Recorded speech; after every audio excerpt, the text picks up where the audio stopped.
everyone. Welcome to Whispers of Truth. This is Belle, and I'm coming to you with another reading for my viewers that is specifically to help us all with our manifesting and our spiritual journey on delving deep and connecting with our souls and learning the truth about what's really going on in this matrix world that we're living in. So today we're doing the Saturn spread. That's from the Astrological Tarot. And our question is messages from our angels and guardian angels. So what do they want you to know? What do they want us to know? And this is what I got. And it was really actually very funny because, as I was saying last night, I just got all these decks and I barely had time to connect with them yesterday. I spent some time, but not a whole lot on each deck, so that way I could hurry up and get started on readings. So I have to read the meanings, so that way, I'm not misinterpreting what they are intended to be telling us, because, like I said, they are new to me. So I will also be going off my instincts and the pictures and things of that nature, and listening and feeling what the angels want me to say. So if I blurt out with some weirdness, or something out of left field, then usually it's because I'm channeling and I receive those messages. I did call on the angels, and so what was funny, though, is when I was shuffling this for this reading is, the first three cards came out with no problem, and they came out together, and it was like, oh, okay, I felt like I was meant to take all three of those. Those are our first three cards. And so then when I kept shuffling, I was getting, I felt like there were so many of your guys' guardian angels and angels were around me, that because I was really going deep and asking the question, what do you want my viewers to know? What do they need to know? What do you want them to know about their manifesting and about their path and their journeys, their destiny and their fate? And so I felt like there were so many of them around me, and there was just so many cards flying out that I was literally like, holy cow, that it was a whole nother reading, like a whole nother spread. And I was like, hey guys, so multiple times I kept having to put 5 to 10 cards back in the deck. And I was like, okay, so either you want me to shuffle these really good, or you just have a lot to say. So I think it was actually that they really have a lot to say. And one of the things that I was feeling drawn to read to you is one of the other decks that I got, that I did the starseed reading from last night for the starseeds. With the starseed deck, the question was, what is a starseed? Starseeds are souls who haven't only incarnated on Earth. It's believed by some that the unconscious ways in which humans have been living on Earth, war, terrorism, separation, killing, disrespecting nature and animals, led the planet to send out a call to the cosmos, and waves of starseed souls answered. Starseeds saw incarnating on Earth as a great adventure, an opportunity for individual growth, and an act of service for the collective. Others believe that deep down we're all starseeds. I don't think that's true. Many starseeds have significant awakening experiences, while others experience a sort of knowing or remembering from a young age. Many have been incarnating on Earth for a very long time. It's likely that if you're reading this, you're a starseed. Once awake, most starseeds find it hard to have meaningless conversations, jobs, and relationships. They innately know there's something more to life and feel called to devote their lives to living in connection with this something more. Many remain restless until they step into their calling. Starseeds often feel misplaced in the world. They possess a longing for home without really knowing where home is or what the word even means. This is because they've incarnated in places very different from Earth. If hearing this strikes a chord in your heart or makes you feel emotional, it's likely you're a starseed soul. I believe that ultimately all souls come from Source. However, who we are as a soul is influenced by all of our soul's experiences. So the more time a soul spends incarnating in a particular part of the universe, a planet, star system, or galaxy, for example, the more they'll be influenced by those experiences. So she just goes on to explain some of that. But I thought that was really, really neat, and I wanted to share that with you guys. She also mentions, treat your time on Earth like a vacation. The more courageously you show the world who you truly are, the easier it will be for your people to find you. It's safe for you to be here and to feel at home. And she goes on in this book talking about how your heart is a portal. And so I believe that. So I don't believe that we're all star seeds, because there's so many different types of species of people, or whatever you want to call them, on Earth. I mean, I don't even want to go into that, but I thought that was really interesting. And when I read that, it struck a chord with me, and it brought back a memory of a dream that I had years ago. I must have been like, gosh, I think maybe 15 or something. And I used to always, when I was a kid, even, I'm sorry to go sidetrack, but apparently I'm meant to share this. When I was a kid, before I could even talk, I used to have dreams that were, they were like telling the future, or it was part of my past. But they were like end of the world type dreams of like war and destruction, and like, very detailed, so real. I was living them, and I couldn't tell anybody because I was too young to talk. I didn't know how to talk yet. But I was so advanced when I was, even as a baby, that I have memories from when I was 6 months old. I remember having those dreams, and I remember telling myself on specific ones, oh, I need to remember this, so that way I can tell somebody, and we can, I get older, I can talk, and I can figure out what they meant, what these dreams meant. And so at 9 months old, I potty trained myself and taught myself how to walk. And I don't remember exactly how old I was when I started talking, but I do remember that around 2 years old or so, I was still sleeping in a crib, and my older sister, who's almost 5 years older than me, used to be scared to go to the bathroom because the house we lived in was haunted, and it had ghosts and angels and everything all around. And so she actually used to wake me up to go to the bathroom with her, and I used to crawl out of the crib, like climb out of the crib. I climbed out of the crib, and I would go down the hallway just brave as could be, and check around corners and everything. And even if I saw something, I would step out and I would say hi to it. And I was her protector, even when it came to picking the roses. I think I mentioned that before in another video. I don't know if that one's been posted yet, but like, I was always the brave one. And another time she said it was Satan, like the devil she woke up screaming, and was like, Satan was above her bed. And, I was, gosh, probably about 5 or 6, and I stood up to whatever it was. I didn't see it, but I could feel it, and I could feel where it was, and I could feel when it was there. And because I was feeling it so strongly, I was able to have a vision of an image of what it looked like in my mind. And I was kind of like seeing it through her eyes too. So it was that was when me and her learned all our, it started on our path of realizing we had different talents, ghosts and whatever.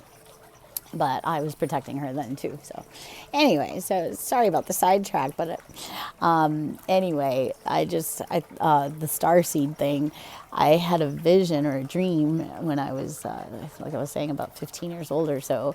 And I remember that I was living like on a spaceship. Like, I was flying. I was one of the people. It was almost like a Star Trek type freaking scene, where I was, and I wasn't into Star Trek. I wasn't into Star Wars or Star Trek. Like, I watched the Star Wars movies, but I wasn't all like, huge fan.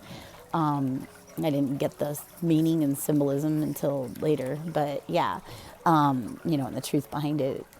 But anyway, it actually telling parts of our history. So anyway, yeah, just reading about starseeds ended up where it triggered that memory of that dream, that I was actually really intelligent when it came to spacecraft and how to fly them, and like all the computer stuff that you have to do, and all the buttons and everything. Like, I was looking at this huge computer type thing, just like you would see in Star Wars or Star Trek. And I was literally like pushing all these buttons and making this thing fly, and we were doing warp speeds and everything. And, I looked similar to who I am now, but I wasn't identical. And I thought that was interesting too. But I literally saw myself, and I was like, holy crap, like I was like visiting myself. Like, it was pretty intense. So that was around that age time frame, around 15 or so, 14, 15, was when I was actually tapping into some of my other talents of, being able to astral travel and astral view and stuff like that. So I'm not surprised that came up for me. So anyway, let's get into your reading. I went ahead and I numbered the pages in the book with some bookmarkers so that I can flip to it quickly, and I'm going to try to get through this a little bit faster than usual, just because I like readings that are kept kind of short, and I'm sure everybody else does too. Excuse me. All right, so plus I also had that doctor's appointment today. Orthopedic surgeon, I guess, or orthopedic doctor for my knee. So anyway, so I only have so much time. So 3 of Water is our first card, and this was where you are now. And this was our message from the angels and our guardian angels, what they want you to know. The key words here are marriage, feasting, merriment, and celebration. In a typical tarot deck, because this is the Astrological Tarot, in a typical tarot deck, this is the one card that you would see the 3 women toasting. They have their goblets up in the air, and are all 3 toasting. They're celebrating. So this is a very similar meaning. It indicates that there will be a happy gathering of people. This card may herald a wedding or success in a creative endeavor close to your heart. You can be proud of your achievements. Joy and cause for celebration are indicated. This is a time to share your good fortune with others. There's an overflowing abundance, which means you also have the means by which to pay for such celebrations. Don't hold back. You have worked toward this moment and can now reap the rewards of the care and work you have put in. This may be within a relationship, could also be a work relationship, in your career. In either situation, you have a renewed faith in the power of love. A side note on this is, even if you're not in that situation right now, because this is where you are now, the angels would want you to know, I can feel this, so that's why I'm saying it. The angels want you to know that, when we're talking about manifesting, remember in one of the other videos I talked about time doesn't exist. So in order to attract that happy celebration, that joy, whether it's a marriage with work or marriage with a person, or marriage to yourself and your dedication to your calling, whatever it is, either way, in order to call it to you, remember we had that reading last night as well with the card of joy coming up and our memories of joy. Got to have that feeling, that excitement in order to manifest it and bring it to you. So even if you don't feel that way, if that's not where you are right now, that's the vibe, that's the energy you need to get in tune with in order to feel it truly. So in order to feel it, you got to feel it. All right, let's move on. Number 2. This is what's crossing you. All right, so what's crossing us is Mercury. Now, the key words here: communication, intelligence, talking, sharing, quick-witted, expressive, and writing. This quick-moving planet is a boon for writers and communicators in all mediums. Any queries about work will benefit from the appearance of this card. If you're finding it difficult to broach a subject with someone and this card appears in a helpful position, then you will enjoy far greater clarity and expression than you had expected. Expression is a good word to associate with this card, as you may be being counseled to speak out and say whatever you have been holding back. For me, I've been speaking out about the work stuff straight up, letting them know, like, what up? Don't mess with a Libra. We're justice, balance, equality, fairness. And then I have the Virgo in me, so I'm analyzing everything. All right, so obviously it is important to be tactful and not hurt someone's feelings gratuitously, but at this time you'll be able to express yourself in a way that is acceptable to others. Mercury has immense stores of intelligence as well, so if you are undertaking a period of study or learning, this card will help you to take in what you learn. So that could be also talking about our manifesting, because that's what this is all about. This channel is about manifesting and helping you learn to get in tune with that manifesting vibration. So if you can feel my energy right now, then you're working on getting in tune. You're getting in tune. That feeling that I have right now is I'm tapping into that abundance and that joy, that eagerness, that excitedness of, embracing that everything's working out. We can have anything we want. All right, let's see. It says it may even be worth putting it on your desk. Talking about the card or the planet Mercury. It may even be worth putting it on your desk as you work to channel the energies of this ally planet. Okay, so if you want to make a note to yourself, maybe channel some Mercury energy to help you move forward, to be tactful. and speak your mind, speak out, don't hold back, say it. I always say, if you hold it in, it's just going to eat at you, it's just going to bug you, and so you may as well just speak your mind, speak your truth. All right, so number 3, what lies at the heart? We have Venus. Keywords, that's my ruling planet: love, beauty, harmony, delight, sex, connection, and partnership. Venus is pretty much like the painting by Botticelli. She is a beautiful goddess rising from the sea and beloved by all. This is a marvelous card to appear in readings about love, because if you can embody the qualities of Venus, you will receive the emotional connection you crave. In the traditional tarot, this card appears in the position of the star, which is a welcome symbol of hope, inspiration, and rebirth. Star is usually also your wish card, your wishes being granted. The two cards are very similar and share many meanings. The star card we see a star shining brightly in the sky above a beautiful woman who is emptying jugs of water into a stream. It represents feelings of being returned to their source. Healing is possible, and our sense of well-being is renewed. There is hope for the future, and new possibilities are beginning to form. We are ready to give and receive love. The star promises change for the better. This is a good time to meet new people, apply for jobs, and aspire towards what is really important to us. Whoop, whoop. So that's what lies at the heart, and that's Venus. All right, that was our 3rd card. And number 4, we have Mars. Woo-hoo. Excuse me. Keywords: conflict, war, rebellion, action, passion, desire, and energy. Now, this card at the 4 is what can shift things on. So passion, desire, energy can help us shift things on. So now I'm not going to read this whole card. But basically, this is saying the good thing about Mars is that the conflict that it represents is never pernickety or unnecessary. It represents the great battles that make us who we are, the character building ones. So you may want to overthrow some aspect of your life, and this card encourages you to do so.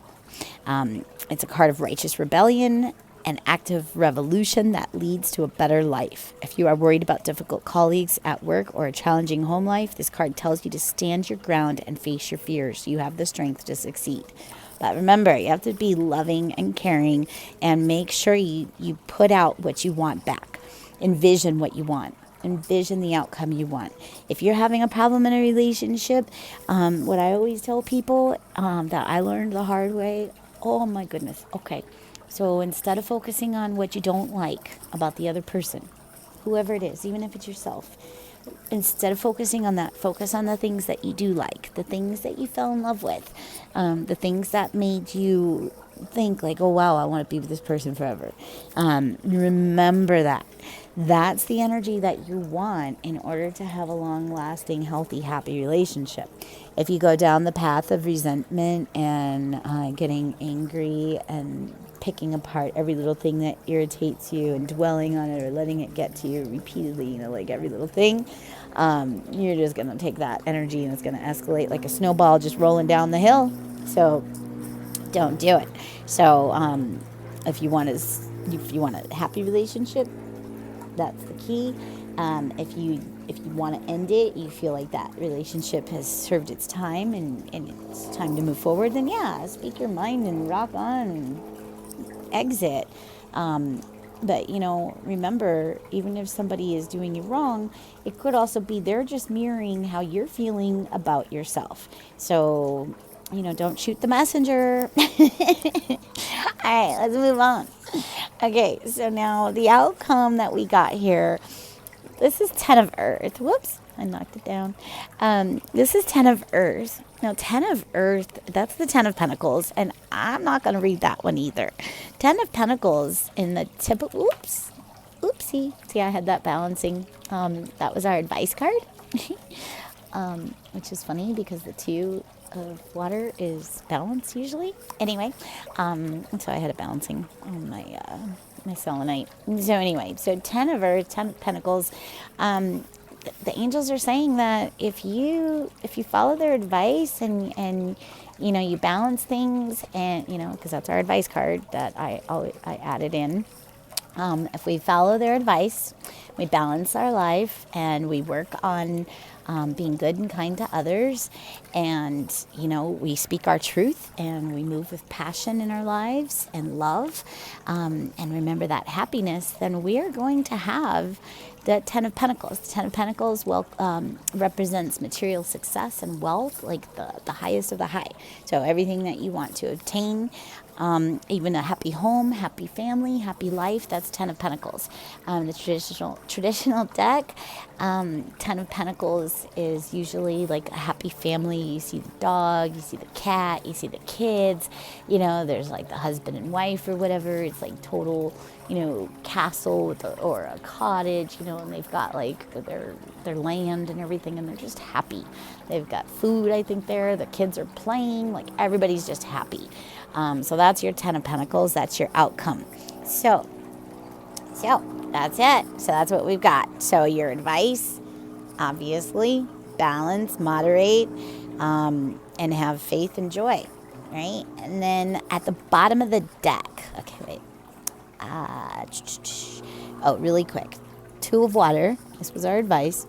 The key words were attraction, romance, harmony, and satisfaction. They're telling me to go ahead and read this one. Put my glasses back on. The 2 of water heralds the start of a new relationship, which could be you're joining me here on this channel. We're having a new relationship, going down this path of getting us all enlightened. Romantic attraction or connection with another person. Start of a new relationship, basically any type. You have the capacity for deep satisfaction and fulfillment. It feels as though you have met your match in another person. So that, I think, is ourselves too. We got to find that match within. You got to find that self-love and just adore yourself. Forgive yourself for all your wrongs. Learn from everything, and then release what doesn't serve you. You see yourself reflected. It feels as though you have met your match in another person. You see yourself reflected and mirrored back by your partner, and find out about new aspects of your character through his or her eyes. That's the mirroring. Existing relationships are also strengthened. The card can indicate the birth of a new creative endeavor. It is a fortunate time to be beginning a business that is connected to emotions in some way. For example, a gift or a marriage counseling service. So, like I was saying, balance, harmony, attraction, romance, satisfaction. So the advice is focus on what you want. Don't worry about the things you don't want. Don't say, I don't want this, I don't want that, because you're doing the opposite. You're calling it to you. So at the bottom of the deck, we got the Ace of Air. The 1 of Air, which is the card in the tarot deck. That means new. That represents new beginnings. That represents, like you're gonna have a great new door open. Whatever it is that you're working on manifesting, whatever powers it is that you have, or that you think you have, that you need to work on, whatever your fate is, your destiny, whatever your calling is that you came here to do. This is, you're coming up on a new path. It's coming. You have a new start, fresh new start. And then we had the 6 and 7 of fire, which basically it's similar to me. It represents, like keep working and keep going at it. And you're on fire, baby. You're on fire. Like it's coming in with passion and heat. So whatever you're manifesting, stay positive. Don't let those fears get to you, because it's going to happen fast. You've got that new beginning coming in fast. And we also had that rabbit card that came out last night, or the rabbit in the card that came out last night. And one of the dreams that I actually had, that for whatever reason, earlier I was saying that I brought it up when I was little, 9 months old or so, 2 years before I could talk. I had one of the dreams that I remember telling myself I needed to remember so that I could talk to somebody and figure out what it meant. I think I might have just figured out part of what it meant. I actually dreamt, literally, I was so little, I was like 2 years old. I dreamt that there was a giant rabbit chasing me. And it wasn't like a mean rabbit. He wasn't like angry rabbit. He was just this huge rabbit. And he was like, I was like this little itty bitty, tiny, like 2 inches compared to this rabbit. It was so big. And it was freaking me out. And so when I was talking about the starseed thing earlier, I had that flash in my head, and I remembered what the meaning of the rabbit is. And when you see a rabbit running, it means you have a journey or a new path. You're on the right path for your destiny, that kind of thing. So I thought that was pretty interesting. Thought I would share that with you. So here we go down this new path, this new journey together. And I hope you stay loved, stay blessed. Love and light to everybody. And remember, shine on. Ciao. Till next time.